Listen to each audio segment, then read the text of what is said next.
Le massif de Fontainebleau se mérite à pied. Hérissé de chaos rocheux, de pentes escarpées et de chênes centenaires, cette forêt est une sorte de montagne miniature, la promesse d'un dépaysement aux portes de Paris.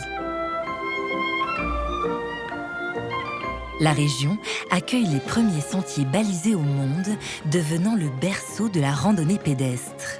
Elle prouve ainsi que l'aventure se trouve parfois au détour d'un sentier. La randonnée s'est constituée contre l'alpinisme, contre l'exploit majuscule de la conquête. La randonnée, c'est tout le contraire. Hein. C'est un exercice qui permet de traverser la nature de façon très modeste.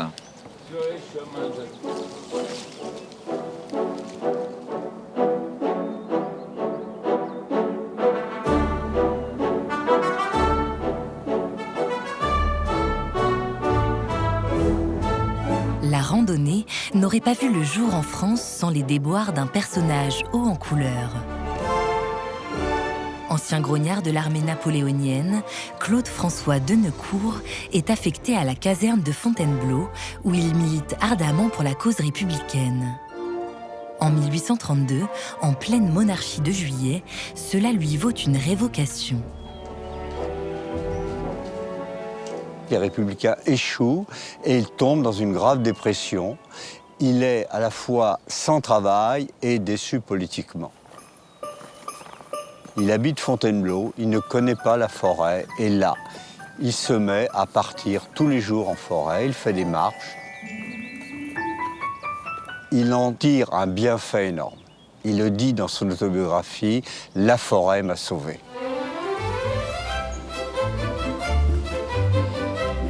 Deneucourt veut partager son amour de la forêt. Il commence par éditer des cartes et des guides de voyage destinés à la sillonner en calèche, mode de transport traditionnel dans cette forêt royale. Mais très vite, il incite les promeneurs à mettre pied à terre et à rejoindre les sentiers pédestres qu'il trace dès 1842. Les sentiers bleus rendent hommage aux uniformes des soldats de la Première République. Ils sont considérés comme les premiers sentiers balisés au monde. Les sentiers de Deneucourt sont une révolution parce qu'ils donnent la possibilité aux citadins de déambuler dans une forêt naturelle et d'y s'immerger, dit-il, en pleine nature. Il donne à voir la nature en sécurité, car il a tracé ces flèches qu'il appelle son fil d'Ariane, pour ne pas s'y perdre. L'inventeur du sentier prend soin d'indiquer les points d'intérêt par des étoiles ou des lettres majuscules. Il ne se contente pas de faire connaître la forêt, il l'améliore.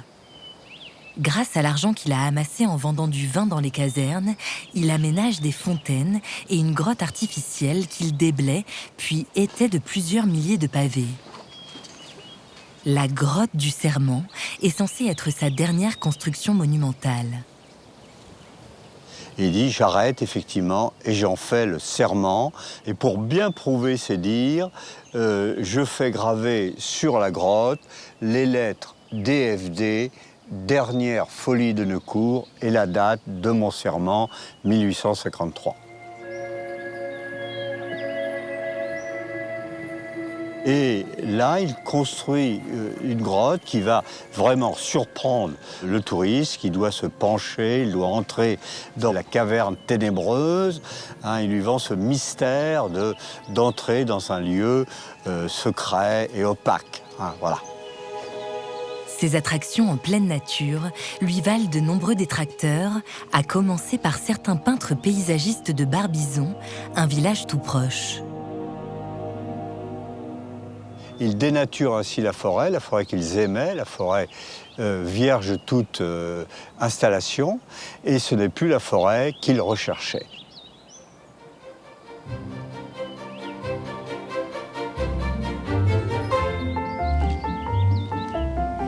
Ce précurseur du tourisme de nature obtient pourtant la consécration quand l'empereur Napoléon III vient inaugurer la tour de l'empereur, ensuite rebaptisée Tour de Neucourt.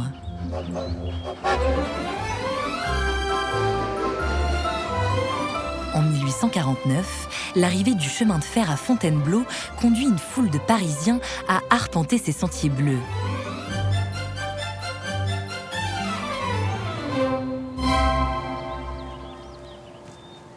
La randonnée n'est pas qu'un loisir bourgeois.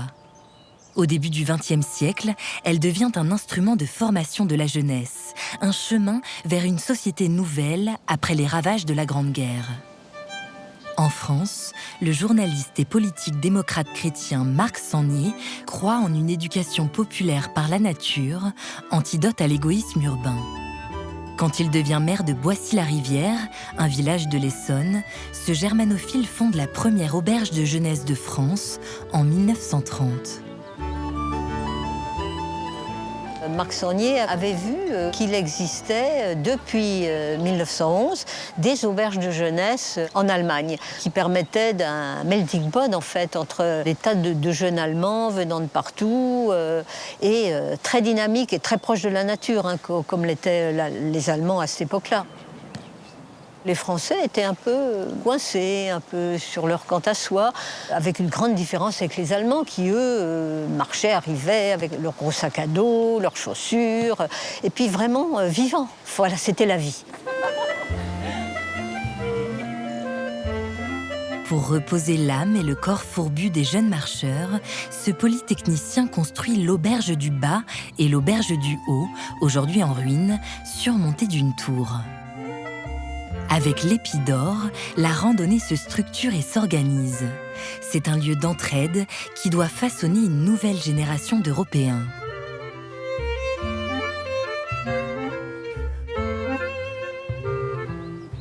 Il a eu l'idée, ben voilà, c'est ça, il faut que les jeunes se mélangent, tout peuple confondu, toute classe sociale confondue, et fassent des choses ensemble.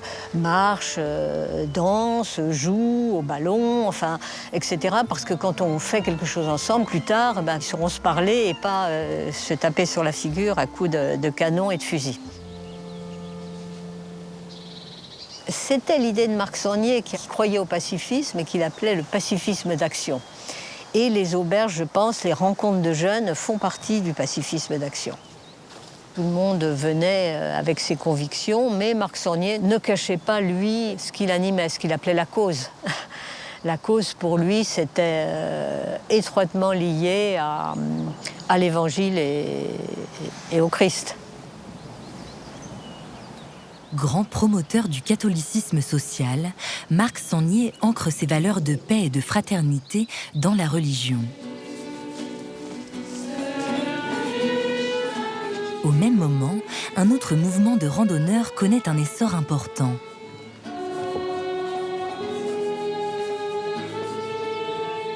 Fondé en Angleterre par Lord Baden-Powell, le scoutisme lie étroitement religion et marche à pied, mais dans une approche plus militaire. Son succès est phénoménal. Il rassemble plus de 70 000 jeunes avant la Seconde Guerre mondiale.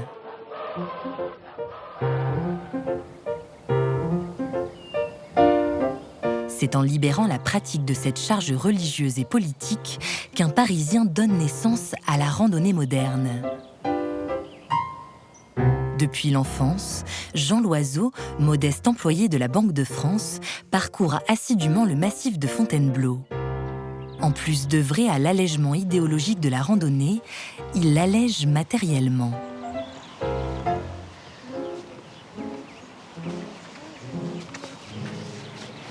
Jean Loiseau était un passionné de matériel. Il a beaucoup travaillé à réduire le matériel, à l'alléger. Il a presque dicté une règle que le sac à dos ne devait pas dépasser les 12-13 kilos. L'allègement est essentiel parce qu'on est devant la naissance de la randonnée autour de l'autonomie des marcheurs qui partent généralement soit un week-end, soit une semaine. Hein. C'est quelque chose qui est très important dans je dirais dans la philosophie de ce qu'on appelle les campeurs randonneurs. Hein. C'est de partir marcher avec sa maison sur le dos. Jean Loiseau fonde son propre mouvement de randonneurs, les Compagnons Voyageurs, qu'il guide sur les chemins de Fontainebleau. Bonjour. Bienvenue les Compagnons Voyageurs. Donc, bon, le temps n'est pas génial, mais on va quand même aller se balader. Scout de Paris dans sa jeunesse, il garde du scoutisme le travail manuel et l'itinérance, mais il rejette la discipline militaire qui lui rappelle les tranchées de la Première Guerre mondiale.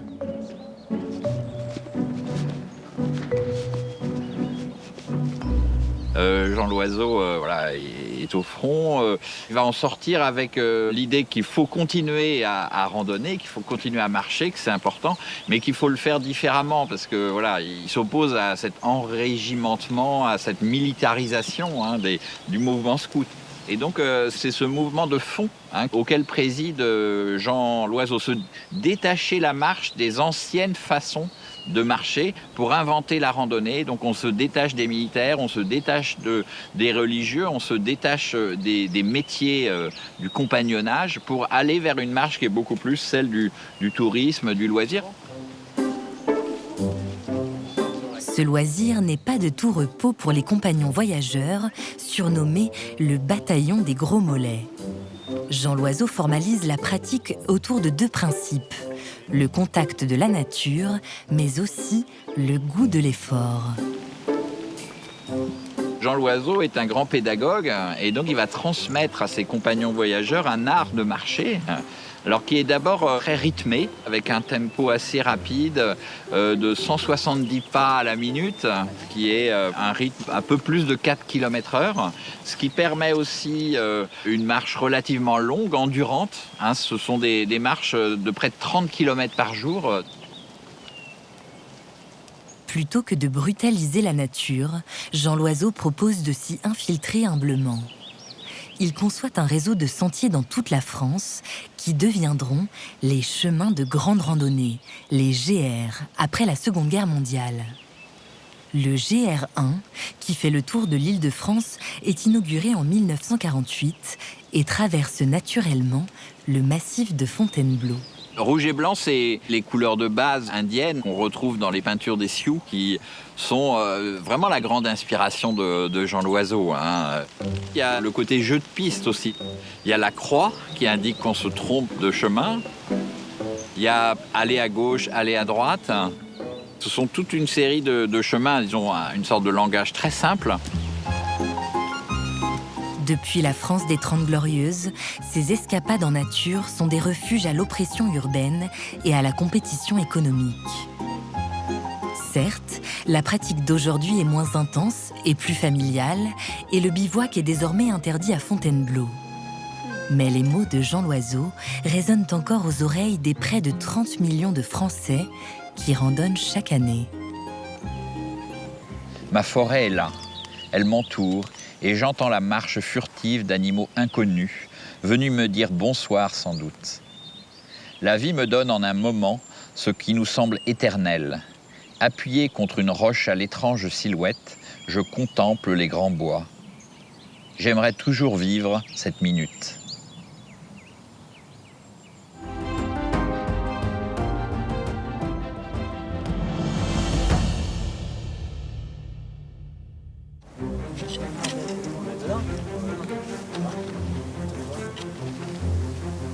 C'est l'expérience d'une vie.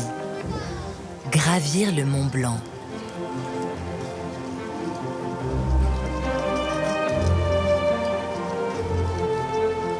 Un rêve, tout autant qu'une prouesse physique. Le Mont Blanc est un phare qui implique que des alpinistes de l'Europe entière, voire du monde entier, ont envie de faire le Mont Blanc. Petit, tout petit au sein de cette montagne, l'homme a dû se construire des refuges pour lui permettre d'arriver en haut de ces 4807 mètres.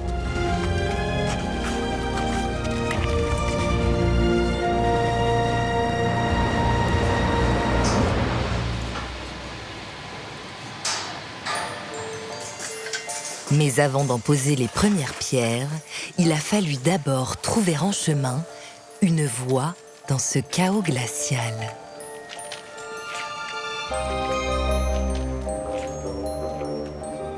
C'était pas si facile parce que ça a mis 26 ans. 26 ans de nombreuses tentatives.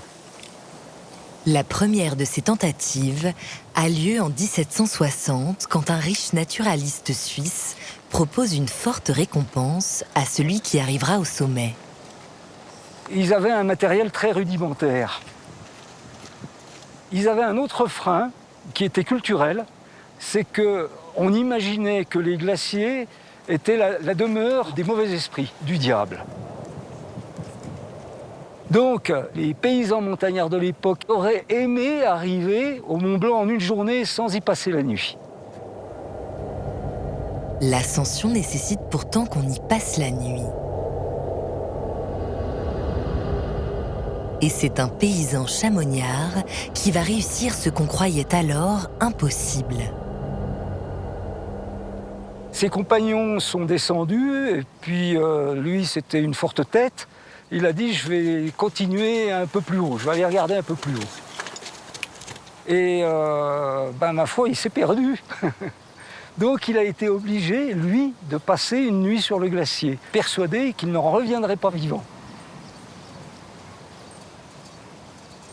Il est redescendu bien frigorifié, mais riche d'une grande connaissance, c'est que même mal équipé, on pouvait survivre à une nuit en altitude. Quelques jours plus tard, il remonte avec un compagnon de cordée. Il y passe à nouveau la nuit et le 8 août 1786, ils parviennent au sommet du Mont Blanc. Aujourd'hui, à Chamonix, une statue lui rend hommage.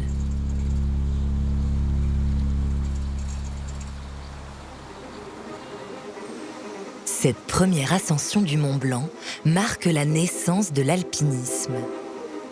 Et d'autres prétendants au sommet vont très rapidement leur emboîter le pas.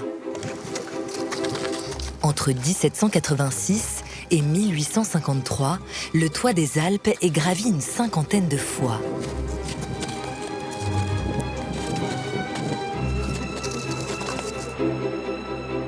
Les paysans montagnards, sollicités pour guider les ascensions, s'organisent pour construire des abris en pierre sèche d'abord, puis une vraie cabane en bois.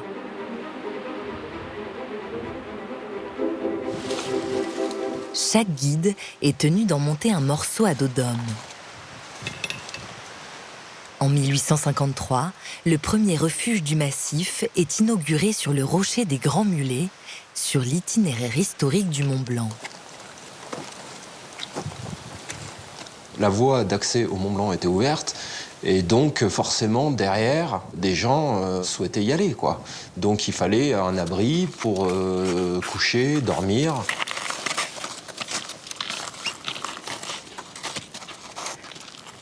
Il y a eu une première cabane pas très grande et ensuite il y en a eu, jusqu'à celle-ci, il y en a eu 6 en fait. Et celui-ci date de 1960, la construction. Alors autant la première était petite, autant après ça a été vite des cabanes d'un plus gros volume parce qu'il fallait accueillir tous ces gens qui venaient fréquenter le Mont Blanc. Le Mont Blanc et la cabane, hein. Il y avait aussi des gens qui venaient juste pour la cabane.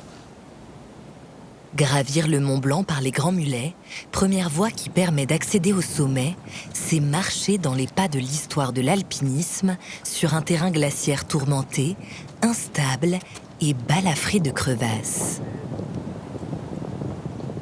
Le refuge, plusieurs fois rénové et agrandi depuis la première cabane, est bâti sur un promontoire rocheux, seul au milieu d'une mer pétrifiée, à 3150 mètres d'altitude. Il n'y a pas beaucoup d'endroits, je pense, voire pas dans le monde où tu as une cabane au cœur du glacier comme on est là, quoi.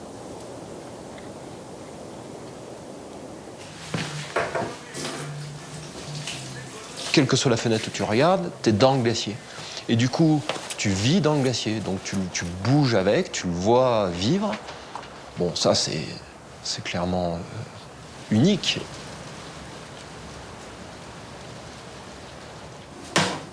Îlot d'humanité, Halte bienvenue pour reprendre ses forces avant l'ultime ascension, ce premier refuge ne va pas rester longtemps le seul de la montagne.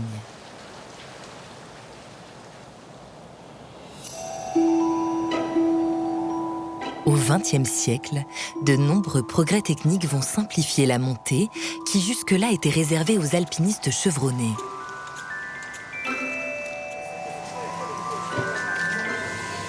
Il commence en 1909 avec celui qu'on appelle le TMB, tramway du Mont Blanc.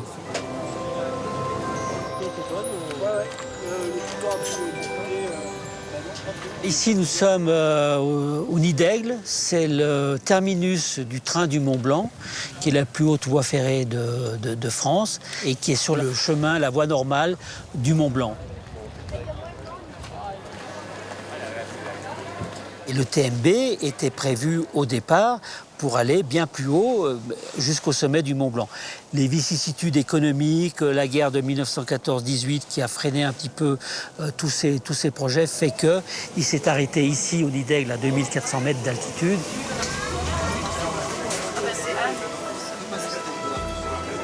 Après le tramway, le téléphérique de l'Aiguille du Midi, inauguré en 1955, facilite à son tour l'accès au toit de l'Europe.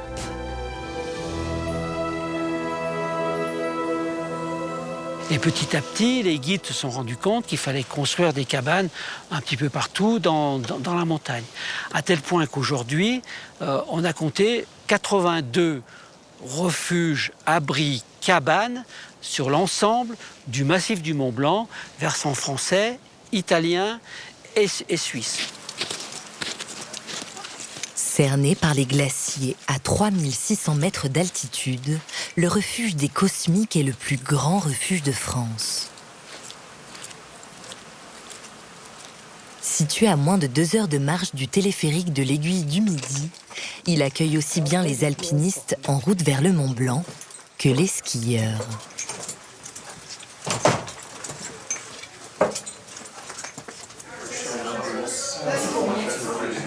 On est loin maintenant des refuges où on arrivait avec sa nourriture, on avait un réchaud, confort minimum, une couverture. Et la couverture qui servait à tous les alpinistes tout l'été. On dormait mal, on avait un bas-flanc pour deux, on dormait sur le côté. Non, maintenant, on essaye d'améliorer tout ça.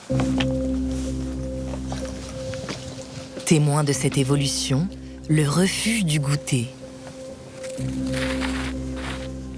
Bijou technologique à 3800 mètres d'altitude. Situé sur l'itinéraire aujourd'hui le plus emprunté pour monter au Mont Blanc.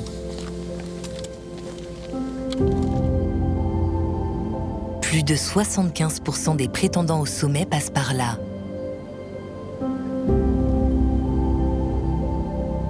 Dernier né des refuges du Mont Blanc, le goûter a ouvert en 2014, après 3 ans de chantier titanesque.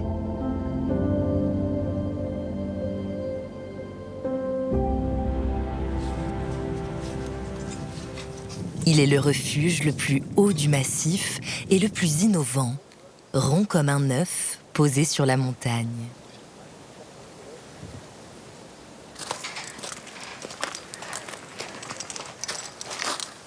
Bâtiment d'avant-garde de 4 étages, sur près de 700 mètres carrés, intégrant des technologies de pointe qu'on retrouve notamment dans les sous-marins.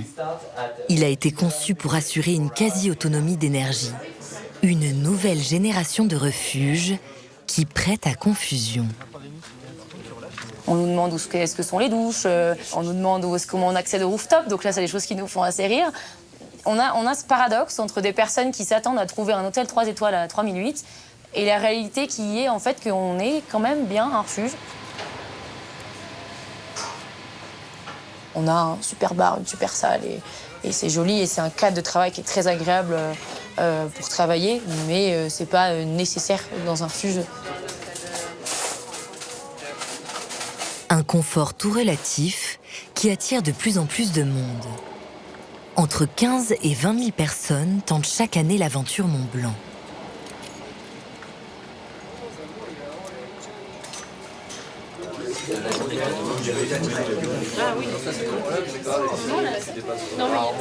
Je pense que là, le Mont Blanc, ça a été trop vendu comme je vous vends le sommet à la clé, et c'est une voie qui est accessible, parce que oui, c'est pas une course qui est difficile en soi. Et on a les personnes qui veulent cocher, j'ai fait le Mont Blanc, donc je suis montée, et quoi qu'il en coûte, même si j'ai pas la capacité pour redescendre.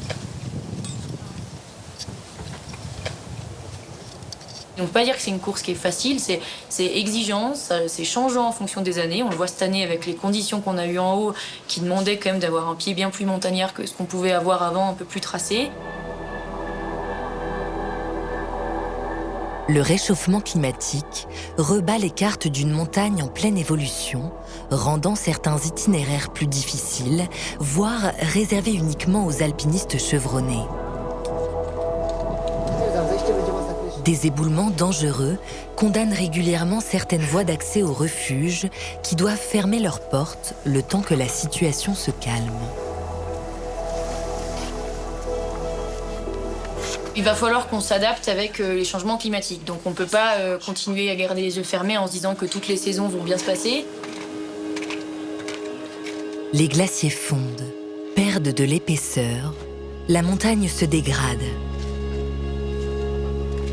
Certains refuges posés sur des arêtes fragilisées sont désormais sous surveillance.